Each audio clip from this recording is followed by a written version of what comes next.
Right, hey guys, how are we doing? Carrying on with Totally Not Mark's reviews of the Hunter x Hunter series, and we are on my favourite part, the Chimera Ant arc, and we are on 2 of 3, so it's in 3 parts, and then he has done the other bit afterwards, so we've got this one more, so 2 more after this. Quick mathematics. Let's see what he thought of the second third of the Chimera Ant arc.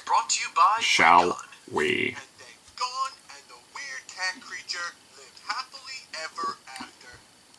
I don't remember that. Wow. It's crazy how much can change in a single week, huh? I mean, I normally cover about 30 chapters of the story for these videos and then give you my take on it. The only problem is that with these latest 30 chapters, I was bored out of my mind. Oh, okay. See, I'm anime only, so I don't know what the pacing's like in the manga like, but... impressed or even had that much fun reading it. The material is very much setting up the chess pieces for the next 30 chapters after, and so...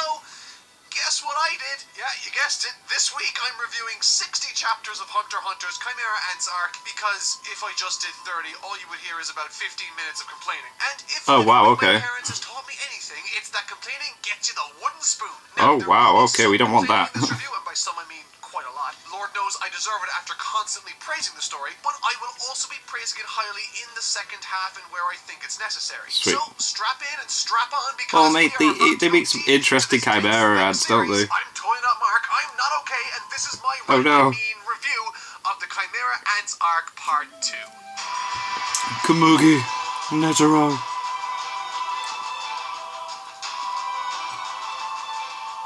Oh my god. Yeah, as I said, this week I'm covering 60 chapters instead of the usual 30, and let me tell you, stuff happens, but also stuff doesn't happen a lot. Following Gon, that was an interesting fight. After his fight with Knuckle, there's a lot of attention given to this one specific scene, and what a scene! Morel, one of the lead hunters spearheading the assault on the Chimera Ants alongside Netero, asks for Gon to prove himself by punching him, which ends up being a big mistake. Since the very beginning of this series, there's been a concerted effort to exhibit for us Gon's psychological state and how it determines the fate of himself, yeah. Even at extreme points like this, his friends. Something that was mentioned maybe as far back as the Heaven's Arena arc was that Nen is closely linked to your emotional or definitely is, yeah. I remembered that small passing piece of exposition because I knew it would eventually translate to, if someone gets big mad, then they get big strong. Yes. And with a character like Gon, a small child searching for a father that we've all come to know as emotionally unavailable or sort of weird at the very least. Yeah, he's very strange. At least for me, a touch of dramatic irony, because as a reader, I'm aware of something Gon isn't. I'm aware that there will come a time where he will be shocked he's gonna snap by Jing, and as a result, this small piece of passing exposition concerning Nen will come into play.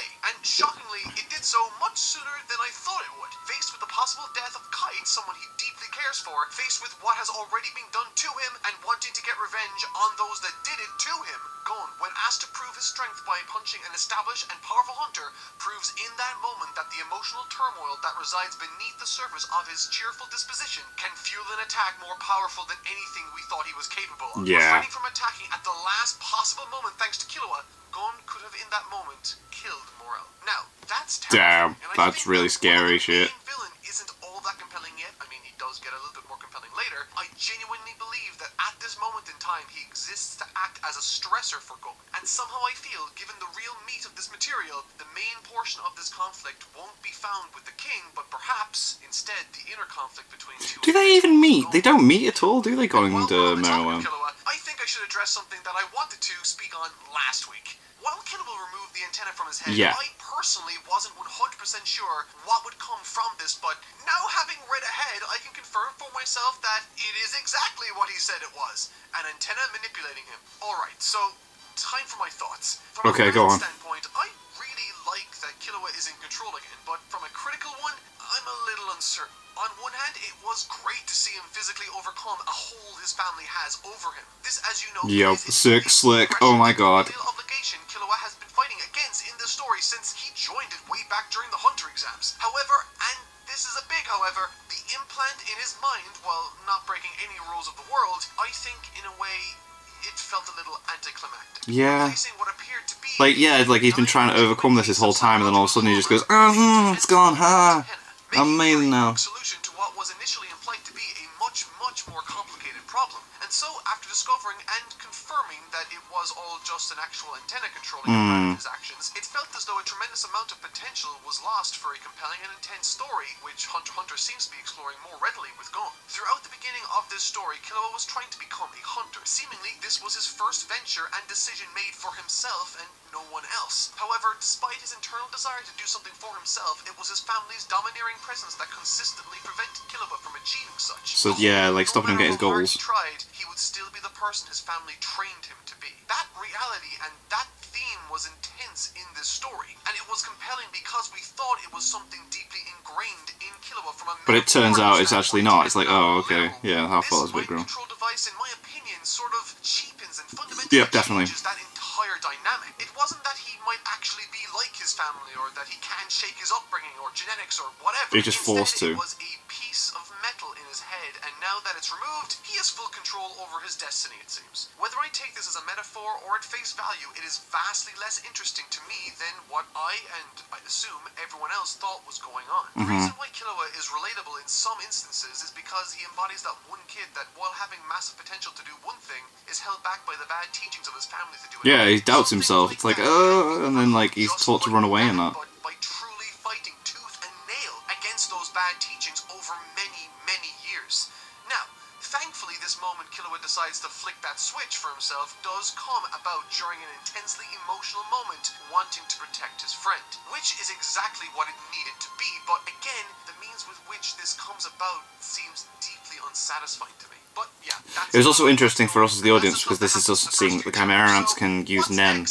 Well, there's some cool introspective board game sequences with the king of the Chimera ants and this little girl called Kamugi. It's a really interesting way of coming to understand the character before he really starts to understand himself, asking himself questions like, who are you? Why are you here? What's your purpose? Throughout this section, the Chimera Ant King was giving me major Mewtwo Strikes Back vibes, and I can't be the only person who thought that either. Every crossroads he faces when left to his own devices self-indulges in a much more negative path or mindset. However, when all the cards or tiles are down with this little girl he respects, he shows a very different side to himself. Outside of the beginning, this is the best stuff I thought that was. Oh god, yeah, when she's hurt, he's like, ah.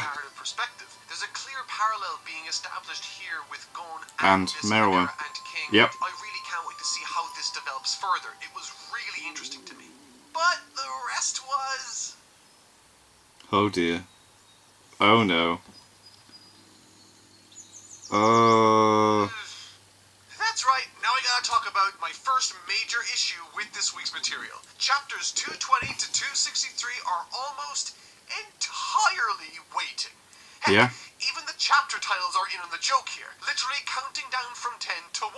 Initially, I thought this was funny, but then I realized that this portion of the story actually achieves very, very little. Oh, damn. Now, I'm sure I like the Phantom Troop being reintroduced, that was cool. As much as I was, but god damn, I was really bored. Oh no. I would go as far as to say that the material after Gon's almost murder and before the palace attack might be the weakest in the series in terms of actual story progression and my overall interest. On paper, the concept seems fine. Build tension slowly to this massive genocide planned by the ants, all the while the side of good makes preparations to stop this all from happening.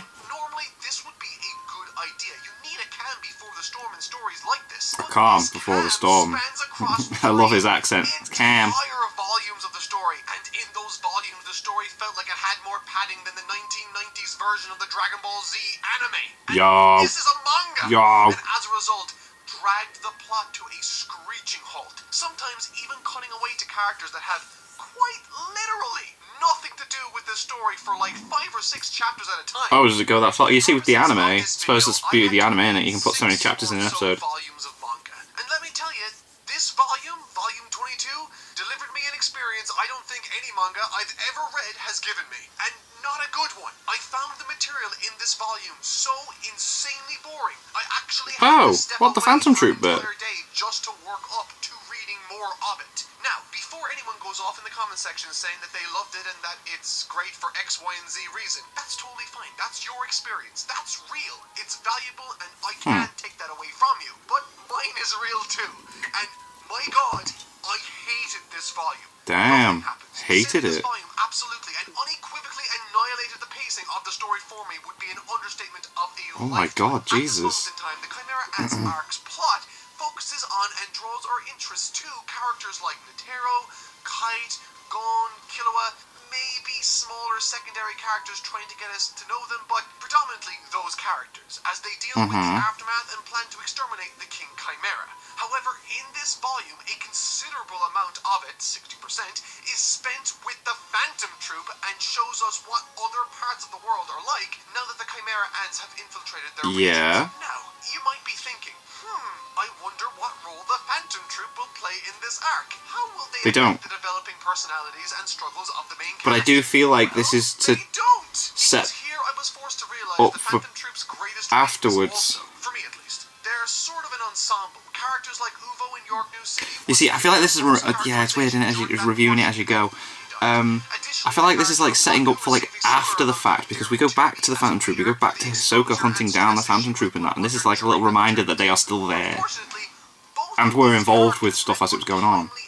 During that material, leaving only one other character that received any meaningful exposure to us as an audience, and that was Nobunaga. And he wasn't present in this material for the Chimera Ant arc at all. Because of this, I found myself spending the bulk of an entire volume following characters I was lukewarm on.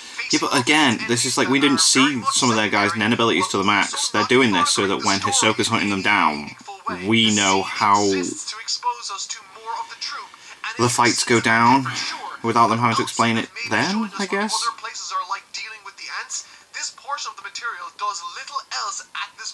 Plus it shows us that one of the Zoldite members are now part of the Phantom Troop as well. If I'm being perfectly honest, the pacing really was destroyed for me here. Now, if I want to be completely fair here, it's entirely possible that their presence may come into play later on in the story beyond what I've read today. Bam! And Lord knows I hope all that time I spent reading it was worth something, but even if they do, the means with which they are integrated is about as subtle as chronic dysentery. Anyway, to cut a long story short, Killua meets character development and Gon meets plot device. Yay, invisibility! And all seem to be in place for some story progression finally. Now, as we move on to the Pass Assault, Togashi decides to implement some significant changes. Changes that I think are best exemplified through this quote from the manga. Shoot, stop, shot. Mark thought was quite When strange you was the smile. sudden participation of a disembodied narrator. From Mark's experience with the manga, he didn't recognize this as a regular occurrence, and yet, by the time things started to really kick off in chapter 263, the narration has already been going on for roughly 4 chapters. Mark decided to do some investigating, and went to check out how this was handled in the anime, and found essentially the exact same thing happening. Without this precedent having been set earlier, seeing it suddenly come out of nowhere in the manga felt like a strange choice to Mark, and he would argue that perhaps even more so in the anime. Mark feels that this isn't the anime's fault at all. They are adapting the manga, is what you might hear him say if he actually had any dialogue during this part of the Oh video. wow, okay, yeah. Mark feels as though people could argue that this helps to make these events feel even more special, and he understands that argument. But for him, this only served to sort of take him out of the story. It made him feel as though he, Mark, was reading about someone reading a story to him. Little bits of this here and there wouldn't bother him. Right, so the narration was a bit... You see, I liked the narration. I thought it added something, but... It's a very odd decision, and at times acts as a bit of a crutch. Now, Mark is open to being corrected on this point if you feel he's wrong, but he believes this is an almost meme-level example of telling and not showing, an especially egregious offense in a medium that makes showing extremely simple. Yeah. This reads as if Alright, it's a I get book that. devoid of pictures. The reason this makes Mark a little more annoyed than perhaps it should is that usually things like this, telling instead of showing, is the result of a lack of narrative preparation. Stories with no build-up typically suffer from this. An example of this that Mark would give, if not for the fact that his thoughts are inexplicably being narrated right now, is The Last Airbender movie. Katara's narration in this film tells us that Sokka and Princess Yue became fast friends and fell in love. Right. It does this bizarrely instead of showing us, as the series did through slow build-up. Narration here is being used as a crutch. Now, this arc spent the best part of 40 chapters building up to an event, and now Mark has to sit through what he believes is clunky expository narration as this place is being infiltrated. There are things discussed during this time in detail, like Knuckles' ability to read a person's aura level. And from this, Mark thinks he knows why the arc is written this way. A few chapters prior, Togashi said he was sorry for the long wait and expressed concern that many... So maybe he wanted to rush through it. And so, right now it's Mark's theory that Togashi is providing this narration not for people like Mark who've recently read all of the story in one go, but instead has structured it this way to help keep people in the loop as they read the weekly releases of Shonen Jump after the long wait. Right. In volume form, this isn't a good thing. I suppose, yeah, but weekly, I suppose it would work, yeah, but then you got to reprint it all together, Every fight, and using a fucking elevator, are all narrated to the reader. This is one of the single most efficient assassinations of an arc Mark thinks he has ever... An assassination of an arc, Jesus Christ. ...for Mark, because he has endured over 30 chapters of effectively tenuous build-up, all for it to mean basically very little at all, Damn. as Mark sees it. These are characters Mark feels he's been forced to spend an ungodly amount of time with over the course of the arc, and for no real reward. Mark believes people could completely skip the first half of Act 2, in fact. Really? Without really losing anything of substance. It's explained to the reader in no uncertain terms, according to Mark. There's no subtext, as Mark sees it, nor anything to infer. It is funny that he's done this to take the mick out of the way that the narration works within the series. In his last video, Mark admired and praised the beginning of this arc for its use of subtext and dilemma, saying questions with no answers produce the best stories. Yeah. Well, this, to use the layman's terms, yeets all of that out the window. Bye. As far as Mark is concerned, by telling the reader in no uncertain terms what everyone is thinking and feeling, and why they're thinking and feeling it. It sucks all of the drama out of the scene. Damn. Of course. And now he feels as though he's being told a story about this event, rather than actually experiencing it with the characters he's developed a fondness for. Mark is immeasurably frustrated, and he is still not done. When thinking about what Tom was talking about... Oh my god. Mark could be talking about when talking about Hunter x Hunter. In the end, This is brilliant. I didn't understand what they were talking about. Oh no. The editor was drowning into confusion. Amazing. Reading a manga for me was the visceral gore that accompanied the different exchanges that Damn. compromise.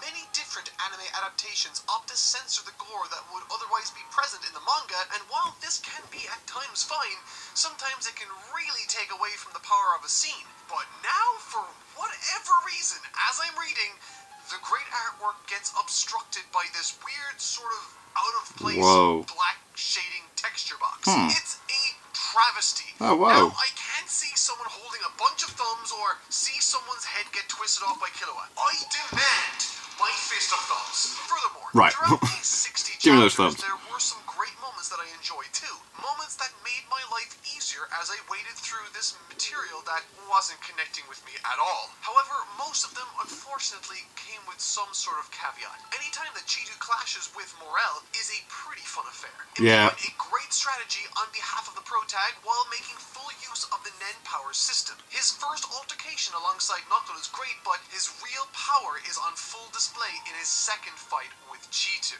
wherein we see his cunning and patience used to full effect. In this arc, battles are won not just on feeling and strength alone, but through patience and measured approaches. Definitely. Well, when it comes to Nen, you need to really know how to beat your opponent's Nen ability.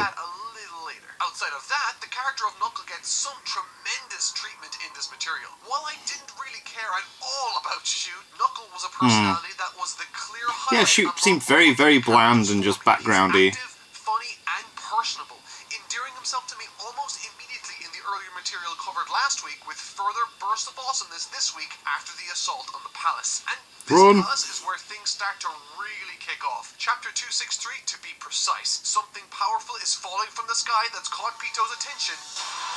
Oh, mate. Big deal. Big deal. These subsequent chapters are total highlights, and I'm certain, given the extent of what I can only describe as insufferable build-up, I'm sure once the anime covered this material, people must have been extremely excited, given that Netero is acting like a total boss, and we get a very punchy backstory. What I think is interesting... Yeah, but you got thingy Zoldike as well with him, it's like, oof. To the moment I reach 60 chapters in, Netero wasn't shown attacking the king at all. In fact, we don't see him attack, period. For the entire time he's present, instead, the focus is on the King Chimera, who's acting completely different to what they had anticipated. With Killua's grandfather dipping due to how different this situation was, with the king totally dedicated to the protection and healing of the blind girl, he instructs Pito, his strongest foot soldier, to heal her Protect her. while he deals with the Taro Yeah. further away to keep her safe. And while we don't see that Oh my fight, god, it's we like, do see what? something extremely interesting instead of that as the hero team rushes to the compound.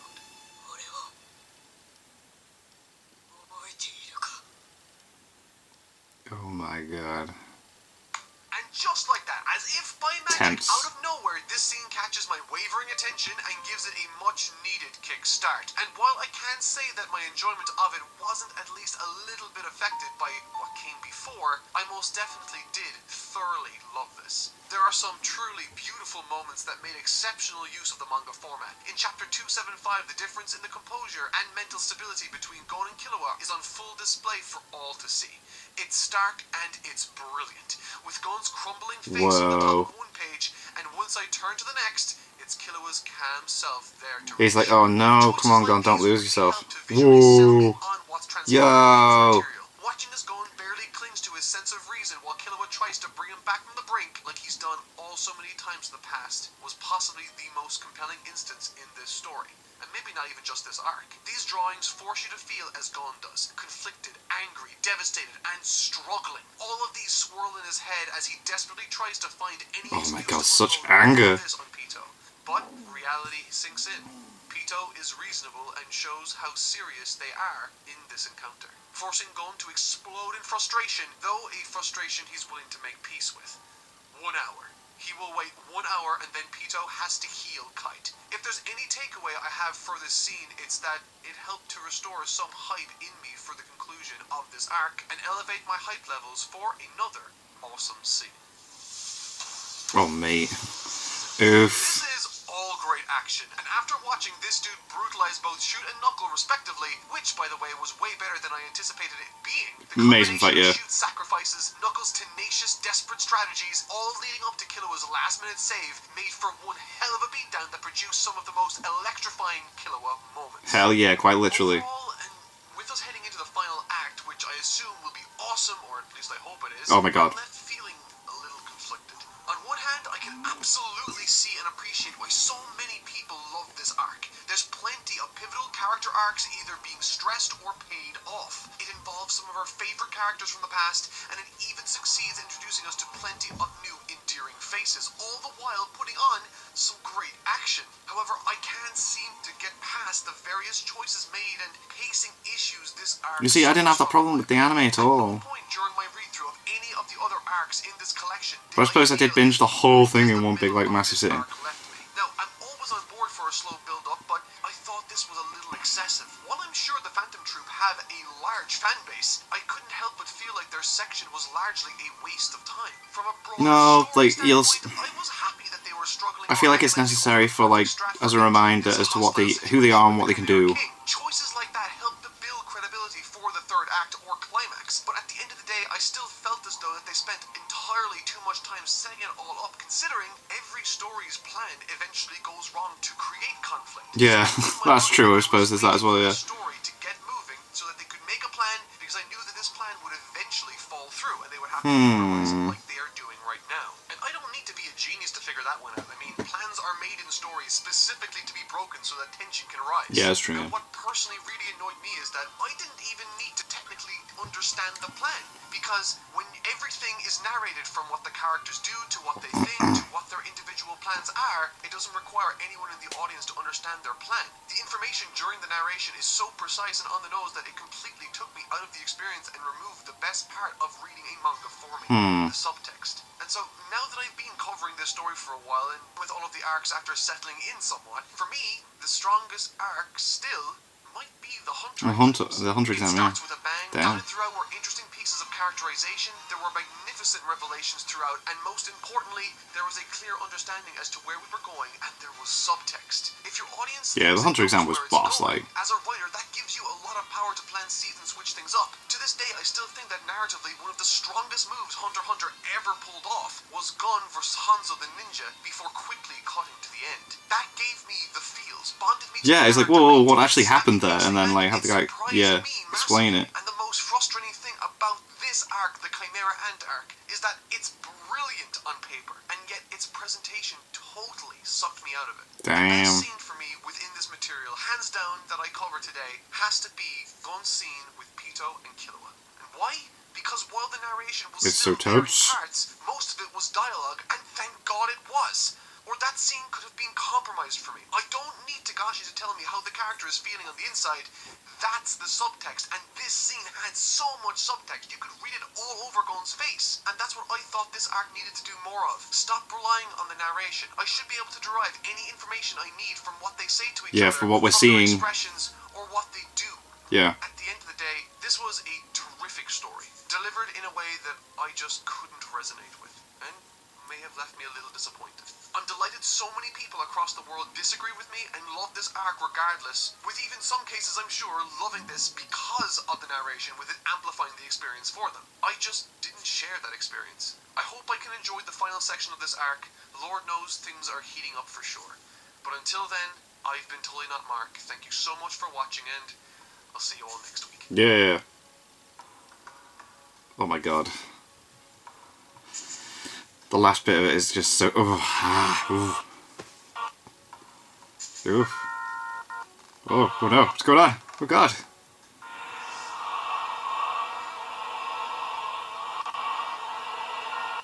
Oh, yeah, that bit. Yeah, that's gonna be, that is gonna be something.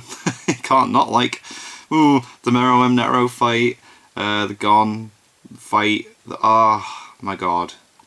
It is amazing. So, yeah, that was a bit strange, because obviously I'm just anime only, so I didn't experience any kind of, like, moments where I'm like, oh, it's so slow. I did, like I said, I watched, in like the space of a week and a half, I watched all so many episodes, and then later on down the line read the rest of the manga after the fact, when, you know, Hisoka hunts everyone down, has his Chrollo fight, and then the, Dark Consonant stuff starts off, so, we'll see how we go from there.